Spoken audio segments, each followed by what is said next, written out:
Welcome back. I am Vivek Bindra.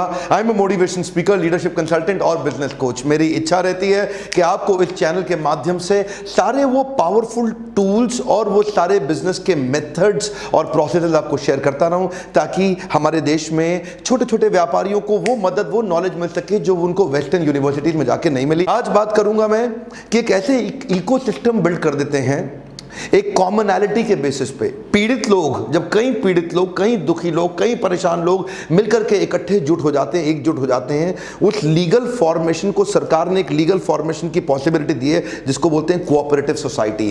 Cooperative society में एक common economic interest को सेफगार्ड करने के लिए, कॉमन सोशल इंटरेस्ट को, या कॉमन और किसी ऐसे इंटरेस्ट में जिसको सामने वाले को लूटा जा रहा हो, दुखी किया जा रहा हो, बहुत सारे पीड़ित लोग इकट्ठे मिलकर के सामने समाज में कई चुनौतियों का इकट्ठे एकजुट होकर सामना कर सकते हैं, और उस मूवमेंट को बोलते हैं cooperative movement, cooperative society. Cooperative society ये जिस प्रकार private limited company, public limited company, partnership company, LLP या प्रोप्राइटरशिप, इसी प्रकार इसको भी एक लीगल स्टेटस दिया गया है।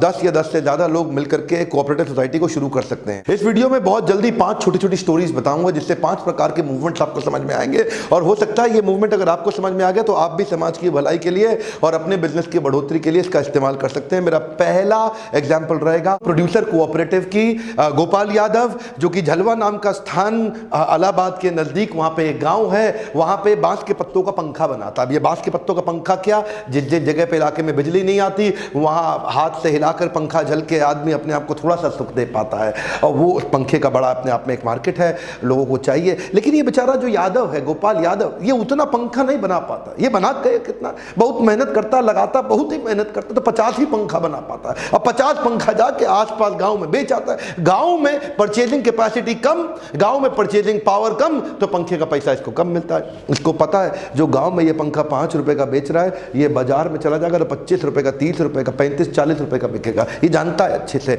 लेकिन सोचा यार 25-50 पंखा लेके कहां जाएगा इतना दूर, और फिर आएगा क्या बचेगा, कितनी मेहनत लगेगा। अब ये सोचे कि मैं अगर जाऊं बाहर तो मेरे को कम से कम 500 पंखा लेके जाना चाहिए, तब जाने का, 1000 पंखा लेके जाना चाहिए, तब जाने का फायदा हो। अब ये सोचा 1000 पंखा बनाऊं कैसे, मेरे पास मशीन नहीं है, मेरे पास मैन पावर नहीं है, मेरे पास कैपिटल नहीं है, मेरे पास इंफ्रास्ट्रक्चर नहीं है, मेरे पास तो कोई जमीन नहीं, मेरे पास तो कुछ भी नहीं है, मैं कहां से 2000-5000 पंखा बनाऊं।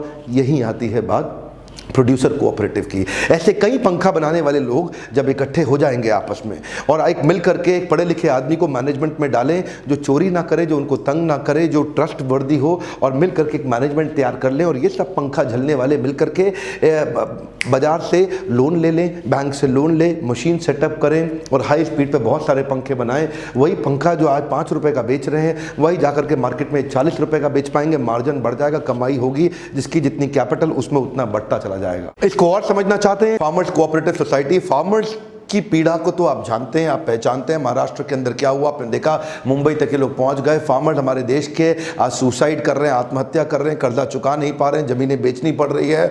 क्यों ऐसा हो रहा है? क्योंकि उनको ठीक पैसा मिल नहीं पाता उनके लिए मार्केट में। तो आज एक कहानी शुरू करूंगा। साउथ कश्मीर का एक प्यारा सा इंसान गुलाम मोहम्मद, इसके पास एक भैंस थी जिससे ये उत्पादन करता था 12 लीटर दूध का। ध्यान दीजिएगा, 2 लीटर ये घर में यूज करता था, 10 लेकर के बाहर बाजार में जाता था कि भैया 10 लीटर दूध मैं बेचना चाहता हूं, क्योंकि इसको उत्पादन में मेरा को कुछ खर्चा लगा, वो खर्चा निकलेगा, कुछ पैसा बचेगा। जिसको ये दूध बेचने जाता था वो उसको 18 रुपए लीटर देता था। कहता था मुझे मार्केट में जाना है, मुझे आगे जाकर के देना है, मेरे खर्चे हैं, वो उसको 18 देता था। 18 रुपए लीटर में, इस 18 रुपए लीटर इसको मिलता था। मार्केट का रेट 40 रुपए लीटर का था। बीच का पैसा वो मिडिलमैन बीच में खा जाते थे। अब ये उनसे बहस करे तो वो माने नहीं, इसका अपना खर्चा भी ना निकल पाए। तो एक दिन गुलाम मोहम्मद ने सोचा क्यों ना ऐसा करूं कि मैं खुद ही शहर चले जाऊं और मैं खुद जाकर के शहर में दूध बेचा। उसमें क्या दिक्कत है, बीच में मिडिलमैन की मुझे जरूरत ही नहीं। अब वो शहर जाने के लिए उसको चाहिए थी मोटरसाइकिल। मोटरसाइकिल वो खरीदने गया वहां पे साहूकार से मोटरसाइकिल खरीदने गया, तो वहां पे उसको 5% ब्याज पे उसने मोटरसाइकिल दी, यानी कि कर्जा दिया जिससे मोटरसाइकिल खरीदे वो। अब 5% का मतलब हो गया साल का 60% ब्याज के ऊपर लिया, तो वो उसके ऊपर इतना भार पड़ गया जिसका वो अनपढ़ व्यक्ति हिसाब जोड़ नहीं पाया। बहरहाल ये मोटरसाइकिल तो ले आया और दूध 5 दिन का इकट्ठा करता, 50 लीटर दूध लेकर के शहर जाता। शहर में वहां मंडी पे जो आदमी बैठा वो उसको बोलता, ये तेरा कम से कम इसमें 20 लीटर तो खराब हो गया, 50 में तेरा 20 खराब है, इतने दिन से तू रखा हुआ है, तो 30 का पैसा दूंगा, बाकी 20 का दूंगा नहीं। वो 30 का इसको थोड़ा बहुत पैसा और देता था, और 20 जो बाकी है उसमें पानी मिला करके वो खुद बेच के खुद मोटा पैसा कमा लेता है। गुलाम मोहम्मद अभी भी परेशान, बोला मोटरसाइकिल खरीदी, वहां पे लुटा मैं कर्जे के चक्कर में। पहले मैं लुटता था, वो 18 रुपए लीटर देता था, अब लुटता हूं, ये आधा दूध वापस देता है, उसकी भी कीमत पूरी नहीं देता, और मेहनत पूरी करता हूं, मैं भैंस के बाद और भैंस खरीदना चाहता हूं, मेरे पास कोई जुगाड़ ही नहीं। दुखी परेशान गुलाम मोहम्मद अपनी सारी समस्या, अपनी सारी पीड़ा अपने मित्रों को आसपास गांव में बताता था, उनसे पूछता था समाधान। तभी पता चला एक ऐसी संस्था आई है उनके गांव के पास जो उसके जैसे कई लोगों से दूध इकट्ठा करती है, मिल्क प्रोक्योरमेंट करती है। और यह संस्था 18 रुपए लीटर नहीं देती उसको दूध का, 20, 25, 30, 35 रुपए लीटर देती है उसको, नहीं थोड़ा और ज्यादा, 40 रुपए लीटर नहीं, और ज्यादा 45 नहीं, 49 रुपए लीटर दूध कब मिलता है गुलाम मोहम्मद को।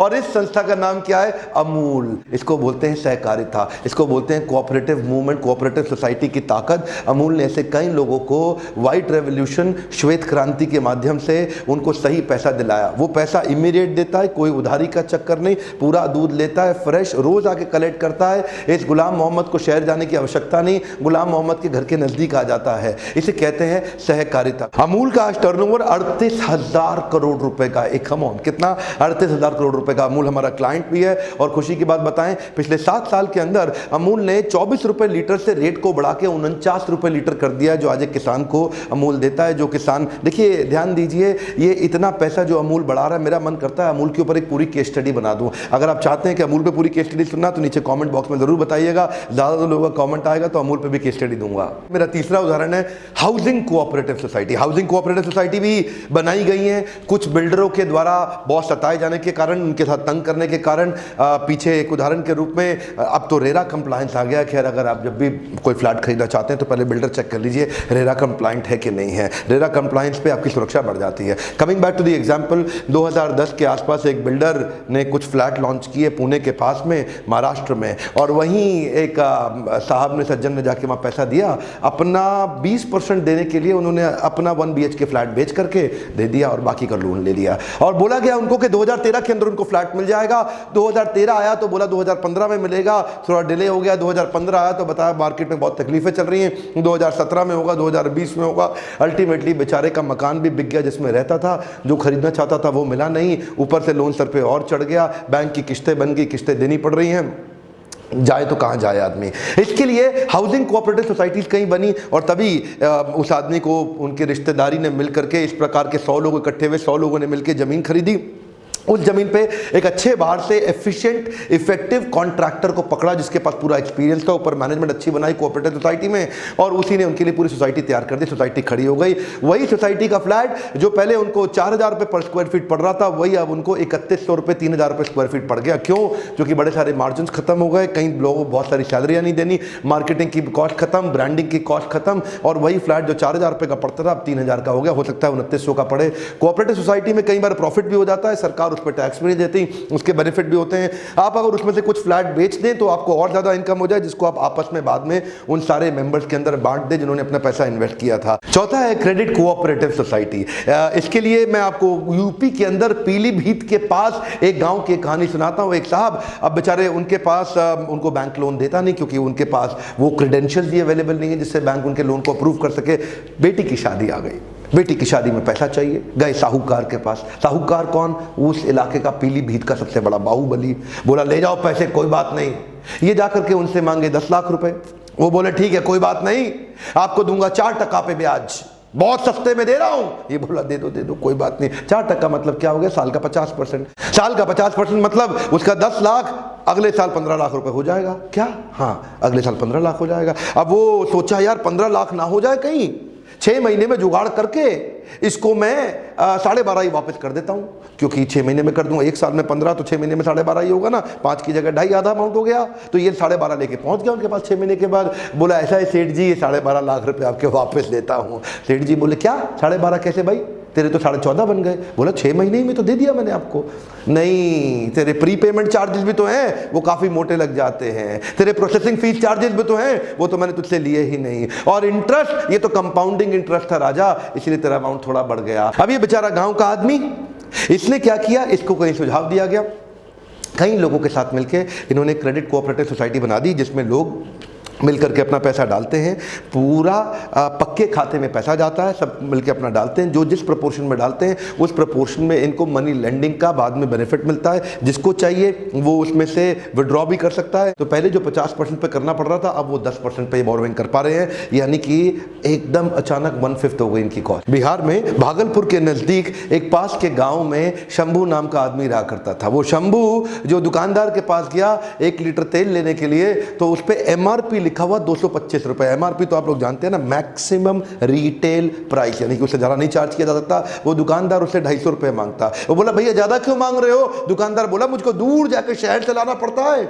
मेरी एक्स्ट्रा कॉस्ट आती है, इसलिए तो मैं लूंगा ही लूंगा। शंभू बेचारा दुखी, शंभू उससे बहस करे, वो आदमी माने नहीं। वही दुकानदार, वही लाला जी जब सब्जी खरीदते हैं, जो सब्जी का प्रोड्यूसर है उससे खरीदते हैं, तो उनके तराजू ऐसा है कि उससे खरीदते हैं 10 किलो और मिल जाती है 11 किलो, बेचारे की 1 किलो फालतू निकल जाती है। और जब वो शंभू को बेचते हैं तो शंभू को बेचते हैं 10 किलो, शंभू को मिलती है 9 किलो, तो शंभू को 1 किलो कम मिलती है। तो खरीदने वाले से 1 किलो निपटा गए, बेचने वाले को भी 1 किलो निपटा गए। इसको क्या बोलते हैं? इसको बोलते हैं चोर बाजारी। इतना ही नहीं, जब कोई सीजन का समय आता है तो अडल्ट्रेशन भी करते हैं, मिलावट भी करते हैं। यही जब दूध बेचते हैं तो उसमें पानी मिला देते हैं, केमिकल मिला देते हैं। जब मिठाई बेचते हैं तो मावे के अंदर गलत चीजें और मिला देते हैं। जब कुछ रंग बेचते हैं तो उसमें कुछ मिलावट। जो चीज बेचते हैं वो मिलावट से भी ये पैसा कमाते हैं। इसको बोलते हैं बहुत बड़ी चोर बाजारी। 1948 में स्वतंत्रता मिलने के जस्ट बाद कुछ मजदूरों ने मिलकर मुंबई के अंदर अपना बाजार नाम की संस्था की स्थापना करी। ये भी एक कोऑपरेटिव मूवमेंट। और देखिए कोऑपरेटिव सोसाइटी आज 150 करोड़ का टर्नओवर हो गया, इनके 80 से ज्यादा आउटलेट हो गए और देश भर में इसका नाम इतना हो गया, अपना बाजार। ये सहकारिता का मूवमेंट जो इस प्रकार की चोर बाजारी से लोगों की, अपने आसपास के लोगों की सुरक्षा करता है, उनको सही दाम दिलाता है। 2 बातें और बताना चाहता हूं। कोऑपरेटिव सोसाइटी के कुछ नुकसान भी होते हैं, कुछ तकलीफें भी होती हैं, जिनके कारण ये पनप नहीं पाते, ये चल नहीं पाते। पहला कि फंड लिमिटेड रहते हैं, ज्यादा फंड कभी मिल ही नहीं पाते क्योंकि लिमिटेड लोग ही साथ में रहते हैं। दूसरा, लैक ऑफ सीक्रेसी, इसमें चीजें आप कॉन्फिडेंशियल रख नहीं सकते। जो मेंबर्स हैं उनमें हर एक को हर एक चीज पता रहती है, इसलिए कंपनी की स्ट्रैटेजी बाहर चली जाती है। अगला है पब्लिक को कॉन्फिडेंस आता नहीं है, क्योंकि कई बार कोऑपरेटिव सोसाइटी के लोग पैसा लेके उड़ गए, निकल गए, या धांधलेबाजी कर गए, या टॉप पे बैठे लोगों ने कम पढ़े लिखे लोगों का बेवकूफ बना के उनके पैसे का दुरुपयोग कर लिया। कई बार कम शिक्षित लोग उसको करते हैं तो मैनेजरियल स्किल की कमी होती है, तो lack of managerial skills. Efficiently ना चलाया जाए तो लॉस भी हो सकता है। अलग अलग प्रकार के लोग इकट्ठे आते हैं तो आपस में कॉन्फ्लिक्ट अमंग मेंबर्स, ये भी एक चुनौती है। और किसी की पर्सनल बहुत बड़ी कमाई नहीं होती, तो इसलिए लैक ऑफ मोटिवेशन भी एक दिक्कत रहती है। और फाइनली, क्योंकि ये एक लिमिटेड स्कोप की कंपनी है तो लिमिटेड जगह रह जाती है, ये पूरे देश भर में, दुनिया भर में नहीं फैल पाती। बहरहाल इन सब चुनौतियों का सामना करते हुए कई कंपनियां निकली, पूरे देश में, पूरी दुनिया में फैली। अमूल उनमें से उदाहरण है, लिज्जत पापड़ उदाहरण है। आप चाहते हैं क्या उनके ऊपर मैं और उदाहरण और केस स्टडी बनाऊं, तो अमूल के ऊपर पूरी केस स्टडी बनाने की इच्छा तो रखता हूं। और दूसरी बात बताऊंगा, कोऑपरेटिव सोसाइटी बनाने की प्रक्रिया क्या है, उसका मैं नीचे आपको डिस्क्रिप्शन में लिंक